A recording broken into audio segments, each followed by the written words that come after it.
Welcome back, everybody, to another episode of the Rocket Revenue Podcast, where we open source our company, Rocket Shipping, and how we go to market, our revenue model, and all the mistakes and little tweaks and pivots we make in between, so that hopefully we add some value to your life, whether you're a seller, a sales leader, or a founder trying to go to market a little more efficiently and ultimately get predictable, repeatable revenue. And so, in this episode, we're going to break down kind of strategy behind at rocket shipping and also in the market, up market versus down market, where to focus your efforts on size of deals, and then put the calculus behind that on why we would do that. So Barter, you can kind of kick off the topic and I'll just listen and moderate today.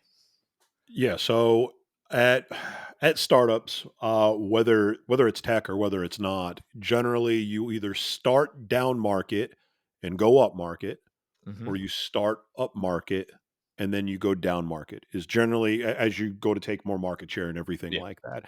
And so up market and down market, what's that mean? So down market is like transactional SMB, small to medium business, upmarket, enterprise, logos, like those marquee clients that you brag about when you land them, or just a deal where maybe people don't know who they are, but like secretly they're massive and they bring in a boatload of revenue that you can also get Those some are my revenue off. favorite deals because not Hell everybody's yeah. going after them either. Yeah. And that's so at Fleetmatics, for example, we were my department was SMB. And the company, I believe, for the most part, started down market and then they went up market. So why did SMB still make sense? We had a whole office that was dedicated to SMB, which meant like if you had under 100 vehicles and you were looking to track them, that's who we were going after. If you were over 100, we weren't interested. We kicked you over to either the mid market team or to the enterprise team. Like we didn't handle any of that. By the way, we didn't want to because we had a 48-hour sales cycle, literally a 48-hour sales cycle. As an account executive, if I talk to you, I'm getting your business or I'm probably forgetting about you within 48 to 72 hours, more often Yeah. than not. And we had anywhere from a 50% to an 80% closing percentage. So it wasn't like it wasn't working. So these deals were transactional, they were coming in quick, but they were a decent sized deal also. You picture, let's say we averaged, just to make it clean, 10 vehicle sales. And then, let's say we sold back then like $40 per vehicle per month to track them. It's a $400 a month on a 3-year agreement. You can do the math. It's not bad. It's not bad at No. all, and we had a really strong, like 90% retention rate on those deals that they would renew after the 3 years. So you land them, you've probably got, chances are, a 6-year customer that's paying a pretty decent amount of money. And a lot of the time, because the product worked really well, there's nothing to worry about there. So hell yeah, why wouldn't we go down market? We find one, we get it over. We have a 50% stick rate when we book the meeting, and then we have a 50 to an 80% closing percentage once they actually show up to it. So if we talk to someone and they commit to a meeting, we have a 25% or greater chance that we're going to get their business. God bless. That is hard to hate on. Like, so from that perspective, and there was a boatload of customers out there because of the time that we were calling. Like, not everybody that had like a plumbing or an AC company knew about tracking yet, so it was Right. perfect. Now the market's different. It's rip and replace. Everyone already has tracking. 10 years have passed. Everyone's got it at this point. We sold all of them, and then moved to other companies, and then we sold them somewhere else half the time. But so it made sense there, and when I came in at Rocket, the way it was laid out, we had two sellers that were like their full time individual contributor salespeople, outside of like leadership, that were just that's all that they did, and still do as it stands right now. And they were when I came in, and well, it was three at the time because I came in and I was doing the same thing. I came in as Yeah, you were at like A. as a seller too, and it was more like you're kind of more judged on the setting a meeting, and then Gabe or Michael would come in and would close the deal effectively. So you're really just trying to book as many meetings as possible. Are you worried about the shipping volume, which is important to us because you get paid per shipment, you get paid a gross profit off of the shipments that are coming in and everything like that, and you're building a book of business and it's a residual income when you build that book of business if they stay. So Yeah. you'd think that that'd be the most important thing. But really, like what they were more targeted towards at first, which is normal, is towards like, all right, guys, just book some meetings for us, set some stuff up for us to close. And so, because of that, all that they were worried about was, all right, how do I book meetings? Well, if you're just worried about booking meetings and you're not worried about the size, guess which meetings are the easiest ones to book more often than not? The smallest SMB. possible deals. Which They ones are answer going to the pay phone, and you? heck, some of the times the owner of the company answers instead of, a gatekeeper that you have to get past. Yes, which is what was great at when we were SMB at Fleetmatics. We'd close the owner. The owner's on the call. In fact, we wouldn't take a demo unless all owners were present. So the owner might have been on the phone and he'd be like, "Yeah, me and my wife run the company." And we'd be like, "Okay, well, can we reschedule until your wife's available? Because we're doing this once. Like, I'm not waiting Yeah. for." And we had the ability to do that. It worked. It doesn't always work. It just happened to work there. But I came to realize kind of quickly, and we changed it a few different times. The first one was the model was set meetings, and then it was like, wait a minute, they're setting meetings, but they're not worried about volume, and there's no cutoff. So they're setting meetings for companies that really aren't qualified for our software offering, the TMS side. Or managed, yep. So the staging was broken on those ones because there was no meeting to set, but these guys weren't quite equipped. They were pretty they had the product knowledge, but really not the sales process like knowledge to close that one soup to nuts. I talk to them, I get them all the way through. So they had to book a meeting, but there's no meeting to be had because there's nothing to show. So it's like you guys could have done this all in the same call. Like there's no Yeah. like so why add a conversion rate when you don't need one? Let's plan for Plus perfection. And yeah, go ahead. Yeah, plus this is really in the theme of the show too. I talked about it in the open. This was a mistake and a pivot we had to make because we had a Ferrari and Michael driving down the street each day slowly, 20-mile-an-hour zone, working SMB deals 5 times a day that weren't even high likelihood to close, but the SDRs were hitting their quota. Michael was bogged down with meetings that weren't going to either weren't going to close, or if they did, it wasn't significant and could have closed without him. Yep. Or we're barely qualified because again, if you're just Yeah. setting meetings and that's all that you're doing, like, are you worried about over qualifying it? No, in fact, you're more likely to underqualify it because you just want the meeting to show up. Like, all right, cool. Like you said yes. All right, great, great, great, great. All right, cool. I'm going to move on to the next one. That was Yeah. just the first philosophy that they had before we started to train. So then the So second we thought was, all right, pivoted and now, yeah. yeah, Michael was crushing it. And he, why put him on a low value meeting? And it didn't make any sense. And these guys can handle it, so we trained them on how to handle it.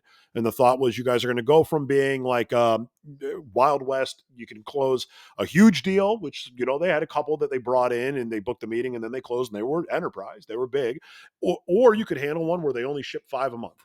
You could do it all, and you're like an SDR. You get it where there's a little bit of curiosity and interest, and then you hand it off. All right, well, this is kind of not even kind of. It's definitely a waste of Michael's time. He's built a really strong book. He can handle enterprise level deals. We shouldn't be booking him this stuff. So let's teach you guys how to do that. Let's train you on how to be a full Yep. cycle SMB account executive effectively, almost mid market SMB. We've done that over the past quarter. Q4, that was the goal. We'll train them on it. We've kind of pivoted already since then. And the reason why is because I wanted to measure 15 times before I cut once on the decision of moving kind of exclusively up market. I didn't want to break anything because I'm not new to tech, but I'm definitely new to shipping. And it's like, let's make absolutely sure that this makes sense. What really led me to see that is I started to get into more of these calls that were enterprise level and upper mid market, and they almost closed, and a lot of times they did close the same way the SMB ones did. A lot of them would close quickly. A lot of them would give us very tangible next steps where they had a sense of urgency to move without a time-based incentive. We weren't forcing them to move quick. They Yeah. wanted to based on what they saw.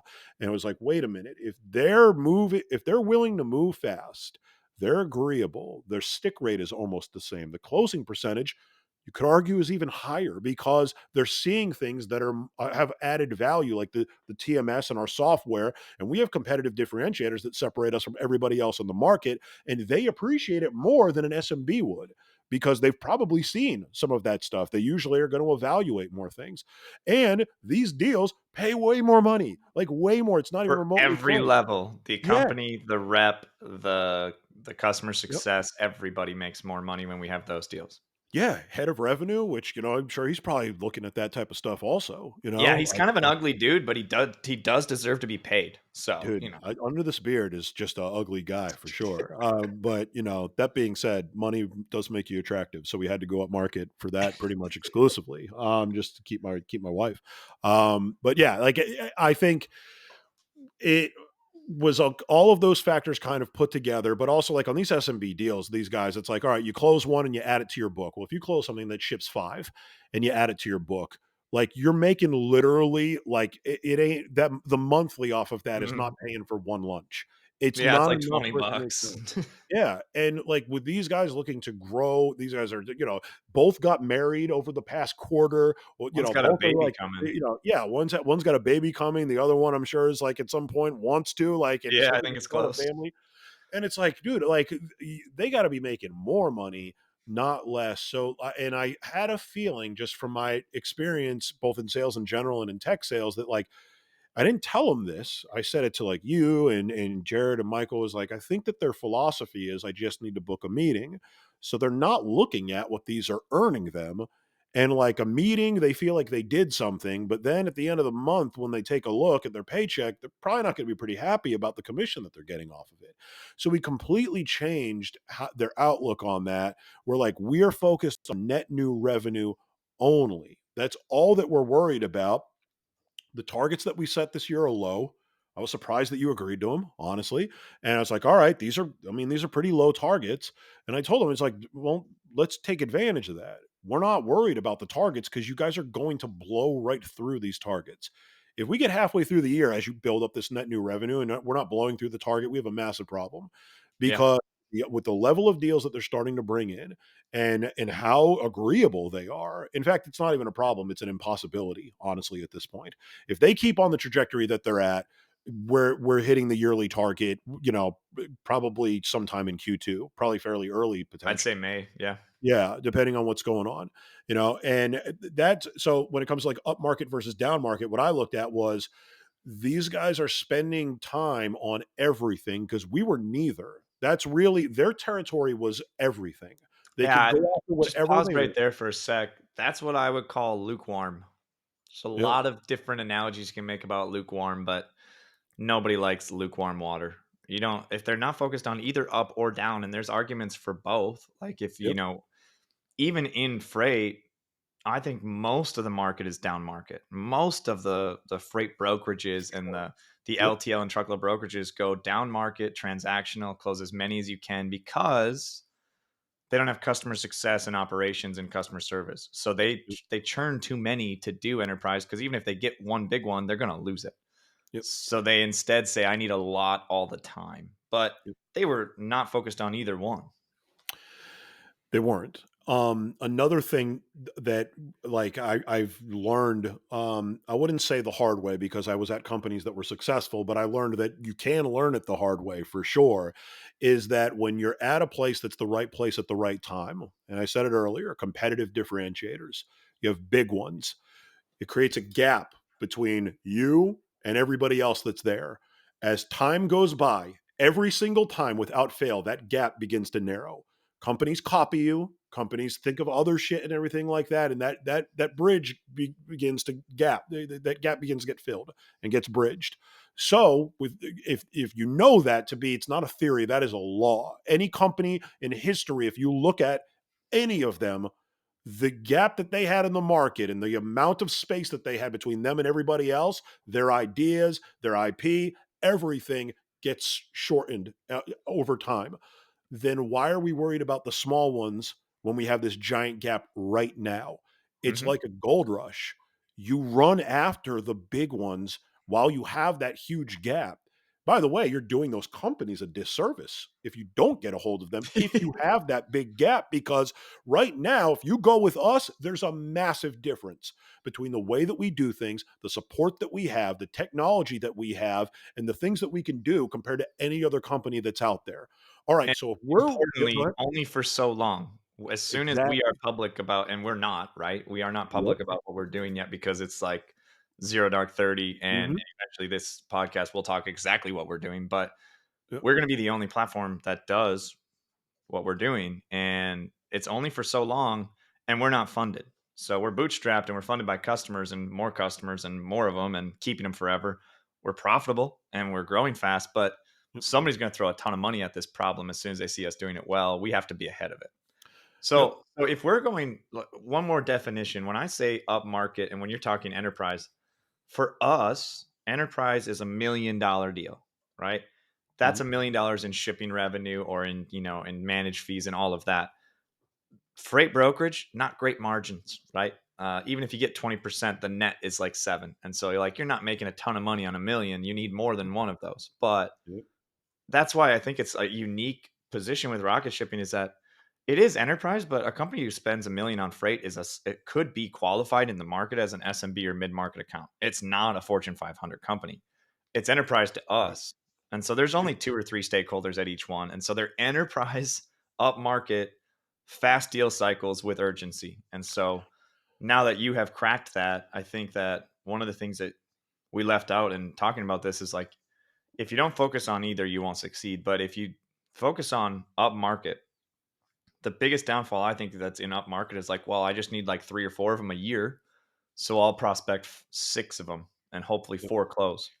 But as the Um, great Jeb Blunt always says, as soon as you only have six deals and one of them doesn't close and then the second doesn't, now you're desperate. They can smell the commission breath and they know that you need it to close. And the more that they know you need it to close, the less likely it closes. And suddenly you have one deal. So they're in a position, our sales team is in a position to qualify 100 of these deals because they exist. There's thousands of these companies out there that ship $1 million of LTL a year or more to residences that are big and bulky that need our solution. Thousands. yep. And there's no If there's territories. one, if there's one, there's many. Like so, like I looked at like you sit in a deal and it's like an enterprise level deal, and let's just say like yeah, there's another enterprise level that we're not talking about and we're probably not focused on. These are like things that are insanely massive, and it's like all right, maybe we'll go super duper up market at some point, but like right now we're looking for the level that's like kind of like just below that, but still Yeah. for us would be like the biggest deal we've ever had type And I thing. am working, me and Michael and you are still working some of those mega Oh enterprise. yeah. And we have a Yep. couple of them that ship with us. We have some very large brands that we manage the Yep. supply chain, but it's still not, we're not to the point where we're like, hey, we could just target that and be successful because that is high reward, high risk, it could fail if you Yeah. don't get enough. I mean, and it's also keeping in mind like the sellers that we have are not bad sellers, but they're newer. So like they're Yeah. not like they didn't come over and say, "Yeah, I've closed a billion massive enterprise level deals." So it is a little bit like it's not crawl before you walk. We already did that. We've already walked. We're kind of like running. We're just not like flying. Yeah. Like is probably like the way of putting it with the sales team, and that's not from their struggles. It's just from their experience. What Like would it you say, that'll Barter, if I posed a question to you? What would your answer be if I said, what's the two biggest mistakes reps would make if they focus up market? I can give you multiple choice, but I could just let you freestyle that. What are the two biggest mistakes a rep could make if they only focus up market? One that I think most people would disagree with me on is that they treat them too differently than the ones that are down market. In other words, there's an expectation that these deals are going to take forever to close. And that's actually what I meant when I said, if there's one, there's many. Okay, well, if one closed fast, then others can. So, in usually when they close fast, when you've developed an upmarket strategy at most companies, that upmarket strategy has baked in an expectation that this deal is going to take a while to close. And then it's Mhm. like, well, wait a minute, that one closed quick. Yeah, that's an albatross. That would normally happen. Well, why wouldn't it normally happen? Is it because of their behavior or because of your process? And it's actually a combination of both. But then it's like, well, then why wouldn't we make the process catered towards trying to get them in quicker when we can, like maybe a lower mid market deal, or sometimes SMB. Sometimes they really do move that fast if you try to get them in that fast. If you've done everything that you were supposed to at every step, and you can get them in faster. But I notice like people go up market and they're like, yeah, now these deals are going to take 6 months. Well, now they're going to take much longer than 6 months because you expected them to be 6 months. Same as what you were saying about those deals. Like, but if you come in and you're like, hey, I had one of these that closed in a week. I bet you I could get more of them to do that. Here's what we did. We're going to replicate that. I say this a million times. It's my philosophy to sales. I have a plan for perfection at everything that we do and a contingency plan when it fails. I don't plan for things to take longer. I don't plan for people to say no. I plan for how it works when it happened perfectly. That's the standard of how we do it. And then when objections come, I don't anticipate them. I don't expect them. I expect to whip ass on the call and not get one. But if I get one, we've trained on how to handle that. But I don't expect it to happen. Yeah. I go under the impression that they're going to love everything that I do. It's transference of certainty. And I then if was it just doesn't gonna work, say we get sales is one. a transference of Yep. certainty, and if you don't have the assumption that it can go perfectly, enterprise sellers, that's I mean, that's a not many people speak on that topic, Barter, because I think most people take the antithesis, which is, they say, I think instead of saying that they're focused on going too slow, they're like, hey, most people push enterprise deals too fast. They try to add urgency and it ruins the deal. You got to take your time with them because that's a consensus. Yep. I mean, you're right. If there's one, there's many. One of our largest customers, clients, a big retailer, open to close in 3 months. And it's, multi-million dollar deal in a billion-dollar company. So it Yep. doesn't have to take a long time. Why should it? Yep. Now, there is a fine line. You have to, an enterprise seller has to have that sales instinct of being able to know when they shouldn't push. We actually 100%. said no to one yesterday on a call, me and you. Yep. I said, I don't think we should do it this way. And it's a $30 million LTL deal. But they Yep. wanted us to start with something that we are not in order to get in the door. And they also didn't want us to make any money. So they wanted us to Yeah. kind of do it for free. So Yeah. that wasn't going to work. But I think we set Yep. it up for later to do it as a TMS managed deal, and we'll have a real shot when they're ready instead of trying to force it now. So there's that side. Yeah. No, I agree with that one in particular. That was an interesting one, and I like the way that we did It wasn't that my 'cause favorite call. I think is the way that we handled it. Number one, it was legitimate, but it also built legitimacy, which is like, hey, we're probably not right now, and then you had a really good proposal of like, here's what it could be down the road. I think where me and you, when we tag team deals, it is kind of unfair because then like I can come in and take the big brain concept and kind of like try to simplify it without offending of like, all right, cool. Well, like right now, it seems like we're trying to put a square peg into a round hole. Um, and this company in particular, and you run into this a lot in tech, where really big companies have spent a boatload of money on like, well, we already made an investment in doing this in house. We already did it. We made an investment in this already. I've ran into this at every company that I've been at. Outside of PandaDoc, people don't usually make their own digital signature platform in-house. That's usually Yeah. usually they'll outsource that part. But it was like, all right, and they can get if you built something in-house and your solution is kind of a competitor to that, they won't get offended.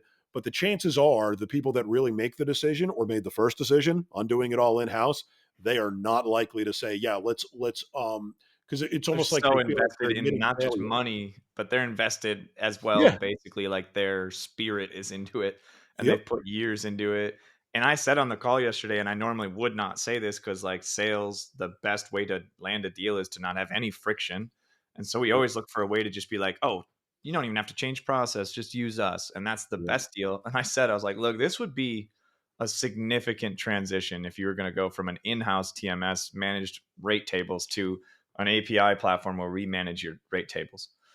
Which But is, I tried to bridge it.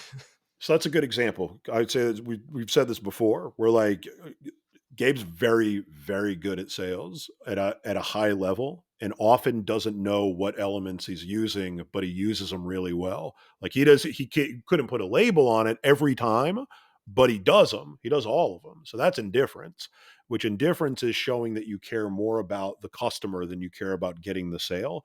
And it's being honest at times where it may hurt the at least the timeline of the deal, but what it helps is that anytime that you're talking to like particularly an enterprise level customer, there's a lot more skepticism, particularly if they're talking to a company that might be viewed more like they're a startup than Yeah. one that's a massive brand.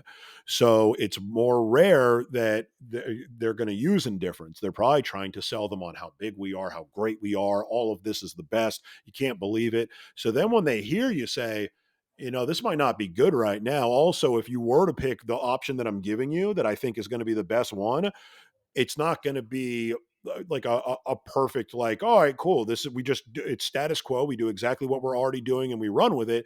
No, we'd have to redo a few things. Then they look at it and it's like, all right, cool, but like, also, I trust this guy Yeah. because he was willing to tell me that. So then when we meet again, be it in May or June, it's going to be a little bit until they're ready. But when we meet again and we show them that solution and we start by saying, yeah, you're going to have to do this, this, and this to do this. Here's why we think that you should, anyways. They're more likely to trust the next things that come out of your mouth Well, and because there's something of indifference. important about being able to do that, and I'm gonna talk specifically about rocket shipping, but the freight industry, freight tech, and this is probably in tech industry as well. There's not a lot of companies out there that are willing to wait on deals right now because of the whole, path to profitability and, like, get revenue now, not later. Yep. And it gives Rocket such a huge advantage being bootstrapped and being able to say, "Well, we'll get that deal later the right way." And if I just take that from an industry and a company level and bring it down to predictable, repeatable revenue, if you have a sales process where you know more deals are coming, you can do deals the right way and wait because I know we're going to land those other 3 deals we just talked about earlier before this call next week. And we had one big one today where we popped a bottle of champagne on the porch in Fargo. Yep. Uh, and, I know that we have predictable, repeatable revenue, so I'm willing to wait. But it's a compounding effect. Jeb Blunt talks about this in Fanatical Prospecting. The more deals you have in, the more you win. The more you win, the better you do on your deals. And then suddenly we will land that deal and they'll just be like, oh, sweet, add that in. To Yeah. kind of wrap up this episode in a way, if you're focusing on up market, we're focusing up market, right? And all you have to do is bring on 10 deals a year. And the deals can be 20-day cycles. That's why when you said, I'm surprised Gabe had that number and he approved it, it's because open sourcing our company, I didn't know better because traditionally my sales model is like, well, they should be able to get to at least this as individual contributors. But with the model you're putting into place, they should smash that because they're focused on the right type of deals and you have a process and staging. Yep. We 10x it. I mean, again, I'm not the hugest fan of a lot of stuff that Grant Cardone has said and has done, but that simple, I mean, it probably didn't need to be a book, probably could have been a PDF, but like 10xing stuff and saying, well, what if we needed to do 10 times this? What would we do? And then how could this fail compared to if we just did it the way that we were going to? And well, it really kind of can't based on our track record with these deals, which is why I waited. I wanted to make sure that, like, all right, it's, yeah, these are closing. Like, these are closing well and we're keeping them and we're growing it as we go. Then why would we do it any other way? A big part, to kind of close it out when it comes to upmarket also is like, if you have sellers that haven't really focused upmarket before, you've got to sell them on that dream too. So a transference of certainty when you're in charge of the vision of where things are going and the strategy and the overall everything and North Star metrics and everything is that you have to take your certainty and what can happen and upload that into your sellers if you ever expect them to do it. Because if not, like, imagine if we did it by targets only and we said, all right, Tommy and Jake, you had no target. We're going to give you a target, which is higher than what you did last year. But in reality, we're going to actually make it 10 times larger than the number that we just showed you because we know you actually could do it if you went up market and talked to customers that are harder to talk to. Well, if you just said it like that without painting the picture and everything, good luck. You know, There'd be that meme where it's like listening to my managers figure out how the company makes more money and I don't. yeah, Setting yeah. sales targets. You have to change their philosophy. You Yeah. have to have them focused on revenue. You have to have them really looking at how much they're actually making on every one of these deals. And you have to make them insanely confident. Get on the calls with them. Be willing to hold their hand a little bit if need be. Again, enterprise SDRs. If they're booking a big deal, why wouldn't I be on it? Of course, I should be on it. So why would I say you're a full cycle AE? I mean, I'm saying that you are. You can have the title, but like, why not leverage your resources that you have? We have some of the best in any business, so Yeah. like, why won't we use them?